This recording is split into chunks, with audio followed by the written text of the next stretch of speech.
आज आपण पर्यावरण भूगोल हा विषय शिकणार आहोत। हा विषय तृतीय वर्ष कला वाणिज्य या वर्गासाठी उत्तर महाराष्ट्र विद्यापीठच्या अभ्यासक्रमामध्ये ठेवण्यात आलेला आहे। पर्यावरण भूगोल आता पर्यावरण म्हणजे काय, तर पर्यावरण हा शब्द इंग्रजीतील एन्व्हायरमेंट या संज्ञेला पारिभाषिक संज्ञा म्हणून या ठिकाणी वापरात आलेला आहे। एन्व्हायरमेंट या संज्ञेचा अर्थ टू सराउंडिंग असा होतो, म्हणजेच सभोवतालची परिस्थिती असा या ठिकाणी आपल्याला त्याचा अर्थ घेता येतो। सभोवतालची आपल्या आजूबाजूची जी परिस्थिती म्हणजेच पर्यावरण होय अशी एक पर्यावरण आपल्याला सांगता येतं। यात सभोवतालच्या सर्व प्रकारच्या जैविक, अजैविक, सजीव, निर्जीव सर्व घटकांचा समावेश केला जातो। उदाहरणामध्ये आपण सांगता येतं हवामान, जल, प्रकाश, मृदा, वनस्पती, पर्वत, नद्या, सरोवरे या सगळ्यांचा समावेश आपण पर्यावरणामध्ये करत असतो। तसेच प्राणी, पशु, पक्षी, इमारती, रस्ते वगैरे सर्व घटकांचा समावेश आपल्याला सजीव व निर्जीव घटकांचा समावेश पर्यावरण या विषयामध्ये आपल्याला करता येतो। सभोवतालची स्थिती अनुभवत असतो। पर्यावरण ही स्थल काल परते बदलणारी, स्थल काल सापेक्ष तसेच जीवसापेक्ष व व्यापक अशी संज्ञा आहे। पर्यावरण या प्रकारे आपण जर बघितलं, पर्यावरणामध्ये आकाश, नक्षत्र, आकाशमंडल, पृथ्वी यावरील सर्व जैविक, अजैविक घटक, पाणी, औषधी वनस्पती सर्व प्रकारचे संतुलित अवस्थेत राहिल्यास मानव शांत संतुलित राहू शकतो। थोडक्यात मानवाच्या सभोवतालची संपूर्ण परिस्थिती संतुलित ठेवण्यासाठी मानवाला कार्य करावे लागेल। तर पर्यावरण, मानव व पर्यावरण यांच्यामध्ये अतूट असं नातं आहे। परस्पर संबंध आपण बघितला तर पृथ्वीचा व मानवाच्या निर्मितीपासूनच मानव आणि पर्यावरणाचा संबंध आलेला आहे। किंबहुना अनुकूल पर्यावरणातच मानवाचा विकास होत असतो हे सुद्धा आपल्याला माहिती आहे। पर्यावरणातील विविध घटकांमध्ये परस्पर क्रियाप्रक्रिया सतत सुरू असतात व या क्रियाप्रक्रियांचे नियमन निसर्गतःच होत असते। पर्यावरण संतुलन राखण्याची स्वयंचलित व स्वयंनियंत्रित यंत्रणा निसर्गाजवळ असते, पण मानवाने आपल्या हव्यासापोटी किंवा आपल्याला स्वतःच्या गरजा पूर्ण करण्यासाठी त्याने पर्यावरणामध्ये ढवळाढवळ केलेली आहे आणि अशा ढवळाढवळीमुळे अनेक समस्या या ठिकाणी निर्माण झालेल्या आहेत। म्हणून या समस्यांनी विश्वव्यापी स्वरूप व्याप्त केलेलं आहे। त्यामुळे 1972 मध्ये स्टॉकहोम येथे झालेल्या जागतिक परिषदेमध्ये पर्यावरणीय समस्यावर सर्वाधिक चर्चा झाली व तेव्हापासून जगातील सर्व देशांचे लक्ष या जागतिक समस्येकडे ओढले गेले। अशा या पर्यावरणाचा अभ्यास व्हावा म्हणून हा विषय या ठिकाणी शिकवला जात आहे। आता पर्यावरणाची ओळख प्रामुख्याने आपण बघितलंच, पर्यावरण या शब्दाची जी किंवा शब्दाचा अर्थच असा आहे की परी व आवरण या दोन शब्दापासून हा पर्यावरण शब्द बनलेला आहे। यात परी म्हणजे सभोवताली आणि आवरण म्हणजे आच्छादन, यावरून पर्यावरण म्हणजे सभोवतालचे आवरण किंवा थोडक्यात सांगायचं झालं तर पर्यावरण म्हणजे काय, तर सभोवतालची परिस्थिती, यालाच आपण पर्यावरण असे म्हणू शकतो। त्यानंतर पर्यावरण हे जर आपल्याला समजून घ्यायचं असेल तर पर्यावरणाच्या विविध व्याख्या या ठिकाणी केलेल्या आहेत। त्या पर्यावरणाच्या किंवा या व्याख्यांचाही अभ्यास करणं या ठिकाणी आवश्यक आहे।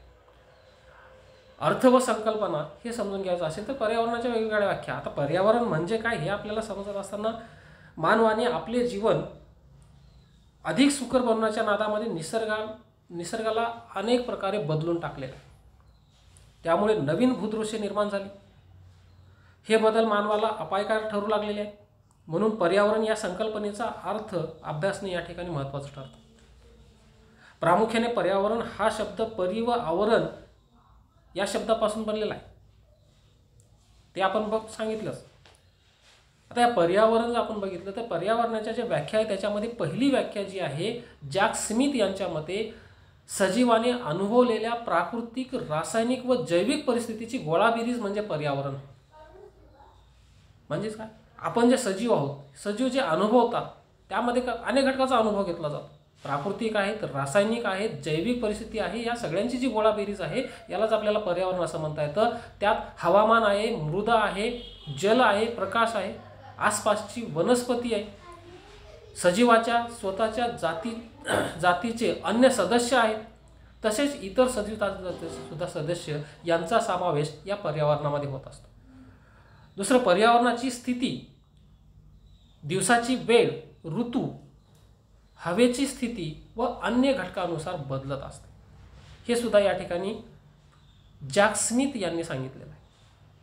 त्याच्यानंतर पर्यावरण म्हणजे काय हे समजून घेण्यासाठी दुसरी व्याख्या या ठिकाणी फंक व वॅग्नर्स यांच्या मते व्यक्ती, जीव किंवा समूह यांचे अस्तित्व व विकास यांच्यावर परिणाम करणारी बाह्य स्थिती, घटक किंवा वस्तू म्हणजे पर्यावरण होय. अशी व्याख्या फंक व वॅग्नर्स यांनी केलेली आहे. म्हणजे व्यक्ती, जीव, समूह यांचे अस्तित्व याचा विकासच कशावर घडून येत असतो तर सभोवतालच्या परिस्थितीवर, पर्यावरणावर हा मानवाचा विकास अवलंबून असतो. हे या व्याख्येतून आपल्याला सांगता येईल. हार्कोविस्ट यांच्या मते पर्यावरण म्हणजे संपूर्ण बाह्य परिस्थिती व सजीव सृष्टीवर पडणारा असा प्रभाव की जो सजीव सृष्टीचे कार्य आणि विकास यावर परिणाम करत असतो. म्हणजेच काय, सजीव सृष्टीचे जे कार्य घडत असतं त्याचा काय म्हणजे जन्मापासून मृत्यूपर्यंतचं त्याचं हे आहे याच्यावर कुणाचा तर पर्यावरणाचा परिणाम होत असतो. हार्कोविस्ट यांनी पुढे सांगितलेलं आहे, पृथ्वीवरील सजीव सृष्टीचा विकास, संवर्धन व संरक्षण यासाठी पर्यावरणाद्वारे अशी स्थिती निर्माण केली जाते की ज्याशिवाय जीवन जगणे या ठिकाणी शक्य होत नसतं. यालाच आपल्याला पर्यावरण म्हटलं जातं. ए.जी. टान्सले यांनी सुद्धा एक पर्यावरणाची व्याख्या केली आहे. पर्यावरण म्हणजे अशी संपूर्ण प्रभावी परिस्थिती की ज्या अंतर्गत सजीव राहतात. म्हणजे थोडक्यात सांगायचं झालं तर पर्यावरणाच्या विविध व्याख्यावरून आपल्याला एकच सांगता येते की आपल्या सभोवतालची असलेली परिस्थिती म्हणजेच काय आहे, पर्यावरण. एक साधी सोपी अशी व्याख्या करता येते की आपल्या सभोवताली असलेली सजीव, निर्जीव, जैविक, अजैविक घटकांनी मिळून जो घटक बनलेला आहे त्यालाच आपल्याला पर्यावरण असं आपल्याला म्हणता येतं. या झाल्या पर्यावरण म्हणजे काय. तर याच्या पुढचा मुद्दा जो आहे, दुसरी एक व्याख्या अशी आहे, जॉन टर्क यांनी एक व्याख्या केली आहे. पृथ्वीवरील पर्यावरणाचे आकलन व मानवी जीवनाचा पर्यावरणावर होणारा प्रभाव म्हणजेच पर्यावरणशास्त्र होय. म्हणजे पृथ्वीवरील पर्यावरणाचे आकलन करून घेणे, त्याचबरोबर पर्यावरणाचा मानवी जीवनावर कशा पद्धतीने परिणाम होतो याचा अभ्यास करणारे जे शास्त्र आहे म्हणजेच ते आहे पर्यावरण असे या ठिकाणी सांगितलं. डॅनियल डी चिरास यांनी सांगितलं आहे की जैविक व अजैविक घटक यांच्यातील परस्पर क्रियांचा अभ्यास करणारे पर्यावरण हे एक शास्त्र आहे. यामध्ये सुद्धा तेच येतं, जैविक आणि अजैविक. पर्यावरणामध्ये दोन प्रकारचे घटक आहेत, जैविक घटक आहेत, अजैविक घटक आहेत, आणि या सगळ्यांचा अभ्यास करणारं जे शास्त्र आहे त्यालाच आपल्याला पर्यावरण असं म्हणता येतं. या सगळ्यांच्या ह्याच्यावरून आपल्याला सांगता येते की पर्यावरण म्हणजे काय हे आपण बघितलं. आपल्या सभोवतालची परिस्थिती म्हणजे पर्यावरण हे आपल्याला या ठिकाणी सांगता येतं. आता या पर्यावरणाचे काही घटक आहेत. पर्यावरणाचे प्रामुख्याने 3 घटक आहेत. पहिला घटक आहे अजैविक घटक, दुसरा आहे जैविक घटक आणि तिसरा आहे ऊर्जा घटक. तर या अजैविक घटकांचा ज्यावेळेस आपण विचार करतो त्यावेळेस याच्यामध्ये पहिला जो मुद्दा येतो तो म्हणजे मृदावरण. अजैविक घटकामध्ये पहिला मुद्दा आहे मृदावरण. अजैविक घटकामध्ये प्राकृतिक व वातावरणीय घटकांचा समावेश केला जातो. यापैकी महत्त्वाचे घटक जे आहेत त्याच्यातला पहिला जो आहे तो मृदावरण आहे. मृदावरण हा पर्यावरणाचा अत्यंत महत्त्वाचा घटक आहे. मृदावरण हेच विविध सजीवांचे घटकांचे वसतिस्थान आहे. पृथ्वीच्या एकूण क्षेत्रफळाच्या 29% भाग या मृदावरणाने व्यापलेला आहे.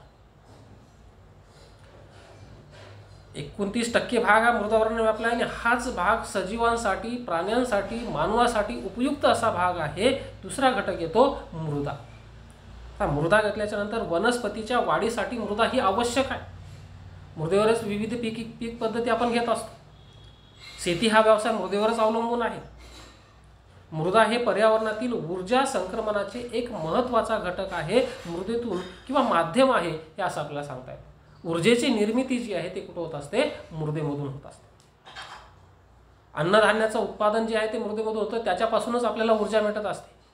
त्याच्यानंतर भूकवच हे विविध प्रकारच्या मूलद्रव्यांचे व खनिज द्रव्यांचे बनलेले आहे. भूकवचाचा ज्यावेळेस आपण विचार करतो त्याच्यामध्ये काय वेगवेगळे खनिज द्रव्य आहेत, वेगवेगळे मूलद्रव्य आहेत. मूलद्रव्ये हा भूकवचातील सर्वात घटक आहे. पृथ्वीचा सुमारे 99% भाग हा मूलद्रव्यांनी बनलेला आहे किंवा मूलद्रव्यांनी व्याप्त आहे.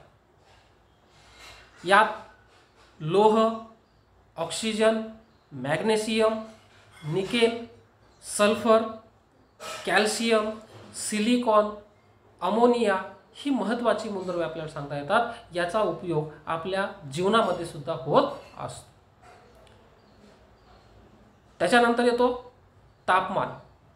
चौथा मुद्दा या ठिकाणी तापमान आहे. सजीवाच्या अस्तित्वासाठी विशिष्ट तापमानाची आवश्यकता असते आणि तो तापमान जो आहे आवश्यकता असते. अतिशय कमी व अतिशय जास्त तापमानामध्ये मानव राहू शकत नाही. सजीवाला ते प्रतिकूल ठरवत असते. म्हणूनच हिवाळ्यात व उन्हाळ्यामध्ये अनेक पक्षी व सरपटणारे प्राणी सुरक्षित क्षेत्राकडे स्थलांतर करत असतात. हे आपल्या लक्षात येतं. अति जास्त तापमानामुळे वाळवंटातील काही प्राणी बिळामध्ये वास्तव्य करत असतात. तापमान हा घटक अतिशय महत्त्वाचा आहे. प्राण्यांसाठी आहे, वनस्पतीसाठी आहे, सजीवांसाठी आहे, सगळ्यांसाठीच आहे. मृदावरणासाठी सुद्धा आहे. त्याच्यानंतर येतो पाणी. असं म्हटलं जातं की पाणी हे जीवन आहे प्रत्येक प्राण्यांसाठी. वनस्पतीसाठी असेल, प्राण्यांसाठी असेल, पाणी हे जीवन आहे. जीवन जगण्यासाठी पाणी हा अत्यंत महत्त्वाचा घटक आहे. म्हणूनच पाण्याला जीवन असं म्हटलं जातं.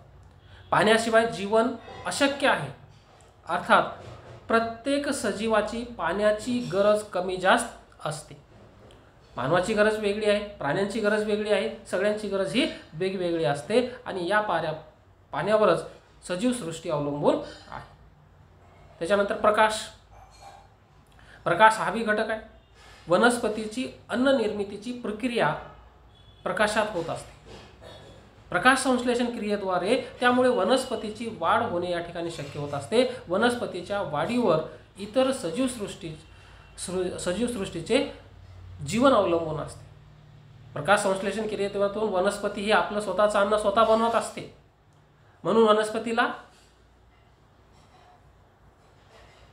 सजीवांच्या जास्तीत जास्त क्रिया प्रत्यक्ष अप्रत्यक्षरित्या प्रकाशावरच अवलंबून असतात. तर काही सजीवांच्या क्रिया रात्री सुरू होत असतात. उदाहरणामध्ये आपल्याला सांगतात झुरळ, वटवाघूळ, रातकिडे वगैरे हे जे प्राणी आहेत ते रात्रीला बाहेर निघत असतात. काही प्राणी हे दिवसा बाहेर निघत असतात. पण यामध्ये आपल्याला सांगत असताना अनेक गोष्टीचा या ठिकाणी विचार केला जातो. त्याचनंतर आपल्याला सांगता येतो आर्द्रता. आता आर्द्रतेचं काय महत्त्व आहे? वातावरणामध्ये वाफेच्या स्वरूपामध्ये पाण्याच्या अस्तित्वास आपण आर्द्रता असे म्हणतो. ज्या पाण्याची वाफ होते आणि ती कुठे जाते? वातावरणामध्ये जाते. ह्याचं जे अस्तित्व आहे त्यालाच काय म्हटलं जातं? आर्द्रता असे म्हणतात. आर्द्रतेच्या प्रमाणानुसारच पर्जन्यवृष्टी निश्चित होत असते. हे या ठिकाणी आपल्याला सांगता येतं आणि पर्जन्यावरच सर्व सजीवसृष्टी अवलंबून आहे हे आपल्याला ज्ञात आहे. त्याच्यानंतर वारा हा जो घटक आहे हवामानाची स्थिती वारे नियंत्रित करत असतो. वाऱ्यामुळे होत असते. विविध प्रकारच्या फुलझाडे, फळझाडे व वनस्पतीच्या बियांचा प्रसार करण्यासाठी वाऱ्याचा उपयोग होत असतो. फुलांचे परागकण, फुलाचं एकमेकांचं बीजाणुकरण हे सगळं होण्यासाठी या वाऱ्यांचा उपयोग होत असतो. त्याच्यानंतर खनिज द्रव्ये. सजीवांच्या योग्य वाढीसाठी विशिष्ट प्रकारची खनिज द्रव्यांची आवश्यकता असते. एखाद्या विशिष्ट खनिज द्रव्याची शारीरिक शरीरात फारच कमतरता किंवा अतिरिक्तता निर्माण झाल्यास प्रसंगी या ठिकाणी मृत्यूसुद्धा होऊ शकतो. म्हणजे एखाद्या मूलद्रव्याचं जास्तही प्रमाण नको आणि कमीही नको, जेवढे आपल्या शरीराला आवश्यक आहेत तेवढे खनिज द्रव्य आपल्याला मिळणं आवश्यक आहे. आणि हे सगळे खनिज द्रव्य आपल्याला पृथ्वीच्या पृष्ठभागावर पर्यावरणातून मिळत असतात. अशा प्रकारे आपल्याला या अजैविक घटकांची माहिती सांगता येते. पुढचा भाग आहे तो आपण पुढच्या भागामध्ये बघू. धन्यवाद.